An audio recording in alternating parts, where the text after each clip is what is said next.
अस्सलाम वालेकुम जी, welcome back to a new vlog. और आज यहाँ पे बात हो रही है फ़ीडर की क्लीनिंग्स के मुतालिक। तो सबसे पहले तो बात करते हैं कि फ़ीडर्स को स्टरलाइज़ किस तरह से करना है। एवरी टाइम जब आपने बच्चे को मिल्क देना है या फिर उसको वाटर देना है या कोई भी फ्लूइड बच्चे को दे रहे हैं फ़ीडर के अंदर, तो ये बहुत ज़रूरी है कि हर बार फ़ीडर की क्लीनिंग जो है वो गर्म पानी के साथ की जाए। अच्छा, बच्चों की बहुत सारी पेट की बीमारियां जो है वो शुरू ही यहाँ से होती हैं। और हम में से अक्सर मदर्स जो हैं इस बात को इग्नोर करती हैं कि शायद हमारे बच्चों के खाने पीने में कोई मिस्टेक हमसे हो रही है या कोई इस तरह का प्रॉब्लम आ रहा है। लेकिन बिलीव मी कि जितने जर्म्स और इन्फेक्शंस बच्चे को इन प्लास्टिक की बॉटल्स की वजह से लगते हैं, या इवन अगर आप ग्लास की भी बॉटल यूज़ कर रहे हैं तो उससे लगते हैं, क्योंकि उसका मेजर रीज़न यही होता है कि sometimes mothers properly in bottles को क्लीन नहीं कर पा रही होती हैं, जिसकी वजह से इसके अंदर कोई ना कोई बैक्टीरियाज़ वगैरह रह जाते हैं, वो बच्चे के पेट के अंदर जाके मसाइल पैदा करते हैं। अच्छा, एक तो ये जो तरीका आपको नज़र आ रहा है कि जी वाटर बॉईल करें और उसके अंदर ढेर सारा लिक्विड डाल दें और फिर उसके अंदर सारी फीडिंग बॉटल्स जो हैं वो आप डिप कर दें, तो ये तरीका मेरे नज़दीक तो 30 to 40% इफ़ेक्टिव है, इससे ज़्यादा नहीं है। जो फ़ीडर्स को वॉश करने का एग्जैक्ट मेथड है जो मुझे लगता है वो ये है कि फ़ीडर को सबसे पहले आप उसके अंदर जो भी रेजिड्यूज़ हैं, फॉर एग्ज़ाम्पल अगर बच्चे ने मिल्क फिनिश कर लिया है या इवन कोई भी लिक्विड है जिसमें कोई जूसेस वगैरह हैं या कोई लस्सी है या कोई मिल्क शेक है, तो वो सबसे पहले तो उसको रिंस आउट कर दें आप। और एक और टिप जो मैं यहाँ पे शेयर करना चाहूँगी, बच्चों के फ़ीडर्स को अक्सर जिस तरह से गर्मी में हम ओवरनाइट अगर बच्चे ने पी लिया है तो हम उसको किचन के कैबिनेट्स में रख देते हैं या फिर उसको ओपन रख देते हैं। एक तो उसको ओपन किसी भी जगह पे मत रखिए और किसी ऐसी जगह पे रखिए कि जहाँ पे कोई भी एक्सपोजर नहीं आ रहा है डस्ट का या कोई किसी भी इंसेक्ट का। और दूसरा ये कि उसको रिंस आउट कीजिए प्रॉपर्ली, और उसके लिए प्लीज़ इन्वेस्ट कीजिए किसी बहुत ही अच्छे ब्रश में। मार्केट में बहुत सारे ब्रशेज़ अवेलेबल हैं, बहुत सारी क्वालिटीज़ के अवेलेबल हैं। एक तो इस तरह के ब्रशेज़ आते हैं मार्केट में जिनके आगे स्पॉन्ज लगा होता है, लेकिन मैं इनकी फेवर में इसलिए नहीं हूँ क्योंकि स्पॉन्ज समहाउ अपने अंदर जर्म्स को स्टे करने के लिए कोई मार्जिन देता है, जिसके लिए आप अगर इन्वेस्ट करना चाहते हैं तो इस तरह के ब्रिसल्स वाले ब्रशेज़ में कीजिए। हाँ, बहुत कॉमन ब्रांड हमारे पास शील्ड का बहुत अच्छे ब्रशेज़ उनके आते हैं। आप उनको कॉन्स्टेंटली रिप्लेस भी कर सकते हैं जब आपको लगे कि जी फ़ीडर जो है वो थोड़ा सा डी शेप हो रहा है या उसके ब्रिसल्स सॉफ्ट हो रहे हैं, तो आप फिर उसको चेंज भी कर सकते हैं। अच्छा, एक मिस्टेक जो हम करते हैं ये कि सबसे पहले तो ये जिस तरह से मैंने आपको बताया कि वर्टिकल पोजीशन में रखिए फ़ीडर्स को और उनके अंदर आप वार्म वाटर जो है, बॉइलिंग वाटर जो है वो फ़िल कर दीजिए। और निप्पल्स को आपने बहुत ज़्यादा वार्म वाटर के अंदर नहीं डालना है, क्योंकि निपल्स बहुत ज़्यादा गर्म पानी के अंदर जब जाते हैं तो समटाइम्स उनकी जो शेप है वो भी ख़राब हो जाती है और फिर इस तरह से निपल एक साइड से बेंड हो जाता है और जब बच्चा पी रहा होता है तो उसके ऊपर स्पिल हो जाता है। तो इस चीज़ को भी आपने अवॉइड करना है। और जैसे ही पानी का टेम्परेचर थोड़ा सा डाउन हो तो फिर उसके अंदर आप निपल्स डाल सकते हैं और इंडिविजुअली आपने हर फीडर के अंदर ब्रश की हेल्प से उसकी क्लीनिंग करनी है। अच्छा, हमारे पास इस तरह के फ़ीडर ड्राइंग स्टैंड्स भी आते हैं जिनके ऊपर हम फ़ीडर्स को ड्राई करते हैं। तो बहुत सारे घरों में मैंने देखा है कि मिस्टेक ये भी होती है कि फ़ीडर्स इनके ऊपर ही पड़े रहते हैं। उसकी बजाय बेहतर ये है कि आप कोई लिड वाला कंटेनर यूज़ करें। ये तो खैर एक स्टरलाइज़र है, लेकिन कोई लिड वाला आप कोई कंटेनर यूज़ करें, या फिर अगर आपकी बॉटल्स आपके पास बच्चे की ज़्यादा हैं जिनके ऊपर कोई लिड नहीं आ सकता, तो आप क्या कर सकते हैं कि अपनी उन बॉटल्स को किसी बड़े बोल के अंदर डालने के बाद आप रख सकते हैं किसी भी बंद जगह पे, किसी कैबिनेट में या किसी इस तरह की जगह पे जहाँ पे फ्लाइज़ वगैरह ना आएँ।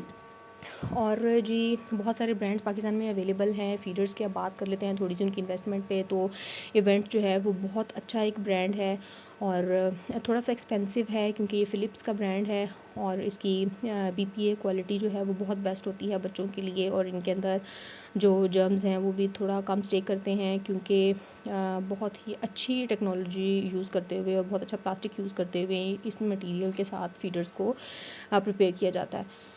तो जी ये थोड़े एक्सपेंसिव हैं, जो लोग अफोर्ड कर सकते हैं डेफिनेटली वो बाय कर सकते हैं इन फीडर्स को, इनमें इन्वेस्टमेंट कर सकते हैं क्योंकि आपके बच्चे की सेहत का मामला है।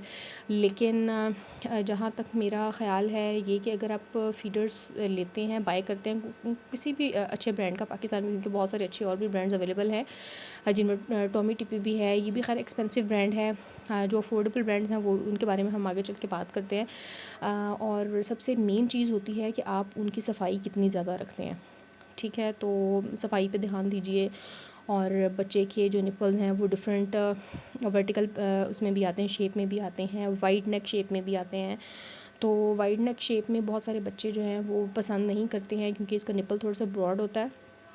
तो बच्चे जो हैं वो थोड़ा सा समटाइम्स क्योंकि उनको कैरी करना भी आसान होता है तो इस तरह के वर्टिकल फीडर्स को ज़्यादा प्रेफर करते हैं। खैर जी, जिस तरह के बच्चे को आदत डाली जाए वो डल जाती है। और एक और अच्छा ब्रांड इसके बारे में मैं आपको बताना चाहती हूँ, मिनी ट्री। मैं इसके फीडर्स यूज़ भी कर चुकी हूँ और इनकी क्वालिटी भी बहुत अच्छी है, इनका प्लास्टिक मटीरियल बहुत अच्छा है। तो जो लोग इसको बाय करना चाहते हैं वो इसको भी कर सकते हैं।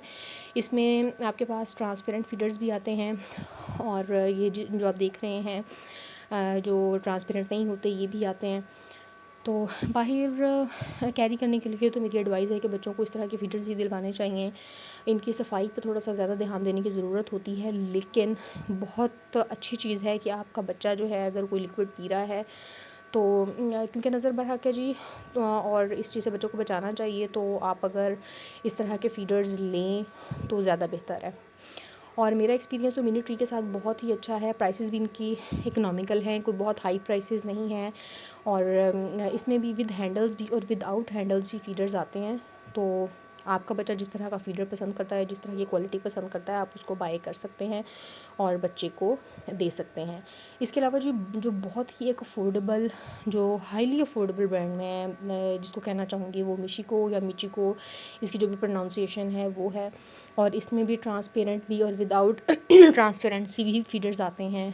और इसमें भी हर तरह के फीडर्स अवेलेबल हैं और ये इनको भी आप बाय कर सकते हैं। और ये एक और अच्छी कंपनी केयर जो है, केयर ने भी फीडर्स बनाना शुरू कर दिए। कॉस्मेटिक्स कंपनी है लेकिन उन्होंने भी फीडर्स बनाना स्टार्ट कर दिए हैं। तो इनके फीडर्स के प्राइसेस भी बहुत ज़्यादा हाई नहीं है। सबसे एक बेस्ट चीज़ जो मुझे लगती है कि अगर प्राइसेस बहुत हाई नहीं है इन फीडर्स की, तो हम 2 से 3 माह के अंदर इन फीडर्स को चेंज कर सकते हैं और वो हमारे बच्चे की हेल्थ के लिए भी ज़्यादा बेहतर है।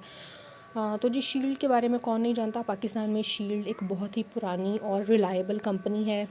और आप अपने बच्चों के लिए अगर इसको बाय करना चाहते हैं तो ये इसकी प्रिंट की क्वालिटी, इसके प्लास्टिक की क्वालिटी, हाँ थोड़ा सा इशू जो शील्ड के फीडर्स में आता है वो इनके निपल्स के साथ होता है।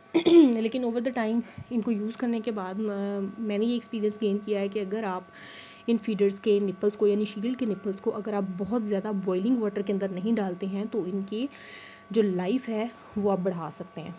हाँ, गर्म पानी के अंदर ज़रूर डालिए लेकिन इतना गर्म हो कि वो बहुत खोलता हुआ पानी ना हो, क्योंकि इनके निपल थोड़े से श्रिंक हो जाते हैं जिसकी वजह से फिर जब बच्चा उसको यूज़ करता है तो थोड़े से मुड़ जाते हैं। इनमें भी डिफरेंट क्वालिटीज़ आती हैं जो आप बाय कर सकते हैं जो आपका बच्चा इस्तेमाल करना चाहता है। और एक और ब्रांड जो है वो चीकू ब्रांड है, ये भी थोड़ा एक्सपेंसिव ब्रांड है लेकिन इसके भी एंटी कॉलिक और बहुत ही अच्छी क्वालिटी के देती है, फ्री फीडर्स आते हैं। तो जी फीडर्स बहुत ज़्यादा जो पाकिस्तान में जिनकी वैरायटी अवेलेबल है, ये वो फीडर्स की कंपनीज़ मैं आपके साथ शेयर कर रही हूँ कि जो कि रिलायबल हैं और जो अच्छे हैं और जिनका प्लास्टिक अच्छा है। इसके अलावा ओवर द काउंटर आपको बहुत सारे और भी प्लास्टिक के फीडर्स मिल जाते हैं, लेकिन उनके बारे में आप इंश्योर कीजिए क्योंकि कुछ कंपनीज़ जो हैं वो उसकी कॉपी भी बना रही हैं।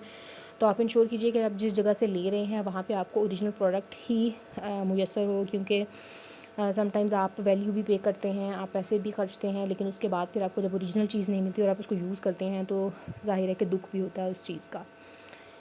तो जी फीडर्स की क्लीनिंग का प्रॉपर ख़्याल कीजिए। और एक और चीज़ जो मैं यहाँ पे शेयर करना चाहती हूँ कि बच्चों को जो फीडर्स हैं समटाइम्स एक तरीका ये भी होता है कि जी बॉइलिंग वाटर है तो उसके अंदर सारे फीडर्स को डाल दिया जाए और फीडर्स को बॉईल किया जाए। उसकी वजह से बहुत सारे फीडर्स जो हैं वो मेल्ट भी हो जाते हैं, डी शेप भी हो जाते हैं, तो इस चीज़ को अवॉइड करना चाहिए। और जी एक बेस्ट कंपनी जो है जो इवेंट और इसकी पोटैटो वगैरह सॉरी पोटैटो जो कंपनी है वो बाकी जो महंगे ब्रांड जो हमने अभी पीछे डिस्कस किए हैं जिसमें इवेंट है और सॉरी दूसरा मेरे जहन से निकल गया है। तो पिजन भी जो है, ये सारी क्वालिटीज़ जो हैं ये सॉरी चीकू ब्रांड जो है, चीकू, पिजन, इवेंट और पोटैटो, ये कंपनीज़ जो हैं वो थोड़ी सी एक्सपेंसिव हैं, लेकिन अगर हम इन पे इन्वेस्टमेंट करना चाहते हैं अपने बच्चों की सेहत के लिए तो ये बहुत ही अच्छी जो कंपनीज़ हैं जिन पर रिलाई किया जा सकता है, ये वन ऑफ़ दोज़ हैं। हाँ, बाकी जी अफोर्डेबल ब्रांड्स भी मैंने आपके साथ शेयर कर लिए हैं, तो अपने बच्चे के लिए उसकी कन्वीनियंस के हिसाब से या अपनी पॉकेट की कन्वीनियंस के हिसाब से ये चीज़ ट्राई कर सकते हैं और देख सकते हैं कि आपको कौन सा फीडर लेना है और किस में आपको इन्वेस्ट करना है। और जी एक और सबसे बेस्ट जो मुझे पसंद है, पुर है, और इनके फीडर्स जो हैं बहुत ही बेस्ट क्वालिटी के होते हैं। इवन ट्रांसपेरेंट शाइनी मटेरियल है इनके फीडर्स का, और ये थोड़े से एक्सपेंसिव हैं क्योंकि ये इम्पोर्टेड हैं, और ये 2 से 3 हज़ार की रेंज में आपको एक फ़ीडर मिलता है। लेकिन बिलीव मी कि ये फ़ीडर्स एक्सेप्शनल हैं, इनकी क्वालिटी मैचलेस है, और ये मेरे मोस्ट फेवरेट हैं, ये बहुत ही अच्छे फ़ीडर्स हैं। तो जी आप डिसाइड कर सकते हैं कि अब आपने अपने बच्चे के लिए कौन सा फ़ीडर चूज़ करना है जो आपकी पॉकेट इजाज़त देती है। और अगर आप कोई इस तरह की कंपनी का फ़ीडर बाय कर रहे हैं जो कि लोकली मैन्युफैक्चर हो रही है, तो उसमें आपको अपने बच्चों की फ़ीडर्स की, इवन अगर आप ये महंगे वाले ब्रांड्स भी ख़रीद रहे हैं तो उसमें बच्चों के फ़ीडर्स की सफाई का ख़्याल रखना एक मस्ट चीज़ है अगर आप बच्चों को बीमारियों से बचाना चाहते हैं।